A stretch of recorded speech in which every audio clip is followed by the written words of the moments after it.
So that last session, there was a guy on this motard thing, and you saw the video, the tyre just smoking up, eh? So I'm going to go for a wander and find the guy and find out what happened, eh? I'm curious. I've got to know. You got to know too, right? Oh, let's go find him. Right, and this is his bike. That's the video you guys just watched. And look at it, it's torn a hole in there. So Oz, look at that. Explain what happened. Hold the mic. What's happened? So a part of the muffler's fallen off, basically. Fallen down in between the swing arm and the wheel. And it's rubbed, and it's rubbed, and it's rubbed. And as you can see, the result is not great. So that's your track day gone? Yep, that's basically track day cooked.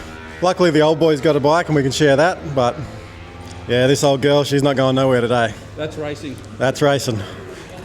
All right, thanks Oz. Because I was following you and we'd just seen the video of you going around there. I thought you were doing a rolling burnout, but no, not the case. Because you were moving, you were going quick, I couldn't catch you, but thanks for that Oz. Catch ya.